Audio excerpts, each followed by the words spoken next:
Hello, theys, thems, ladies, and gents. In this video, I'm describing 16 places I spent time in China using 16 adjectives in 16 minutes. Maybe, we'll see. Let's go. You've reached the destination. Beijing. Boring. I can already see the angry comments being typed. When people say China is authoritarian, they really need to just say Beijing. You're describing Beijing, not all of China. Since it's the capital, they have to be the model city for the rest of the country. Everything closes early, everything is brown and gray, everything is so structured and cold. The only interesting part about Beijing is the hutongs. Shanghai. Inclusive. There's something for everyone in Shanghai. It's the most international city in mainland China, and it's always a good time.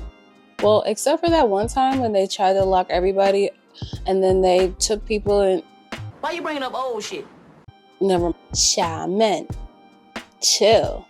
Xi'amen gives me Shanghai vibes, but smaller and with a beach. After 2 visits here, I liked it so much I tried to get a job here. It's a beautiful port city that was once run by the British and briefly occupied by the Japanese. But now, 5 million people live here and it ranks in the top 10 of China's most livable cities.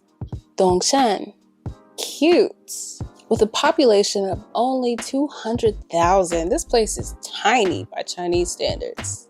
A very famous movie called Left Ear was filmed here. It's a fisherman's village town along the Taiwanese Strait, and I had the most delicious seafood here. Part of the town is completely built on water, and watching how the community moves and lives here was so cool. CHENGDU. Wild. I probably shouldn't say this, but if you're looking for drugs, which are 100% illegal in China, you could probably find them really easily in Chengdu. What? I never participated in such a thing.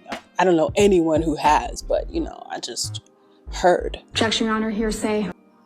Chengdu knows how to party.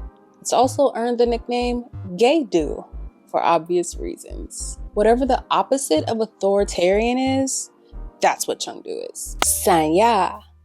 Tropical. There was a point in my life where if I said I was going away for a few days, everyone just assumed I was in SANYA. Most of the time, they were right. I need a beach in my life every 3 months minimum. And the island of Hainan is home to the nicest ones in what falls under mainland China administration. SANYA is also home to a significant Muslim population and some of the kindest people I've ever met in my life. DALI. Unexpected.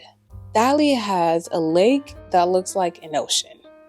Lake Arhai is 25 miles long and covers 97 square miles. It's home to the Bai ethnic group, and I was fascinated with the way they design their homes, their style of dress, and their culture in general.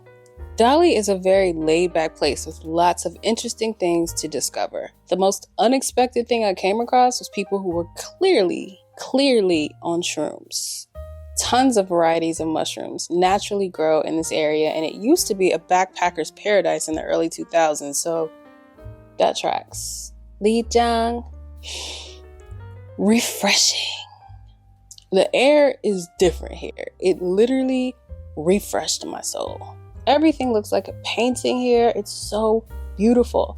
Almost every city in China has an old town, but Lijiang's is my favorite. XISHUANGBANNA. Unique. Look at the name itself. Most people can't even say it. There's an elephant sanctuary here. I visited and only saw 1 elephant. On the way back to the hotel, we saw 6 elephants running along the highway. It was wild. The driver was willing to pull over and let us take photos, but the police made him keep moving. The next day, it was all over the news that the elephants escaped and were running wild, eating up farmers' crops all over Southwest China.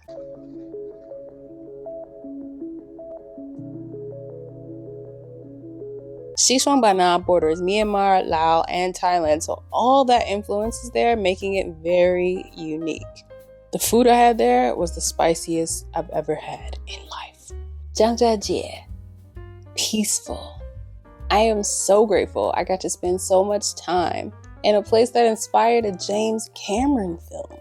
Every time I see the Avatar Mountains as a screensaver on the TV, I get all warm and fuzzy inside. I was there. This was one of the best solo trips I've ever taken, and there are several videos about it on this channel. Xi'an, archival. Xi'an was the capital of China for several dynasties. It still has boring Beijing-ish capital vibes, but it's not as stoic. People are a little bit more friendly and warm there. Hello. Hello. And there's excellent food in the Muslim Quarter. Careful, you got on a white shirt. Guangzhou, segregated. I spent 5 days in Guangzhou during October 2020. Guangzhou is allegedly the city in China with the highest African population. I went there excited to find some shea butter, some jollof, some melanin, and I found none of it. In fact, I only saw one other black person the whole time I was there, and he was walking so fast to the metro I couldn't catch up. It's also the only place in China I've been where I was followed around a shopping mall like I was a thief in each and every store I went to, and even in the hallways by the security guards. But I had a good time there other than that. SHENZHEN, expensive. I tried to move here too, and eventually I got a job offer. I really wanted to accept it because I do like this city a lot, and I was often told by recruiters, Shenzhen does not hire black teachers. But the salary was just not enough for me to make it make sense. Also, the work-life balance in the city is off. Too much hustle, not enough flow. Hong Kong, fun. Guess I have to stop saying this isn't China, even though they do not drive on the same side of the road, they don't use the same currency, and they don't even speak the same language. For those who don't know, Hong Kong was under British rule for 156 years. That ended in 1997, but to me, a complete outsider who's only been there twice, it seems like mainland China's force has only started to come into play in the last few years. I haven't been there since 2020, so hopefully it's still fun. Yangshuo, Enchanting.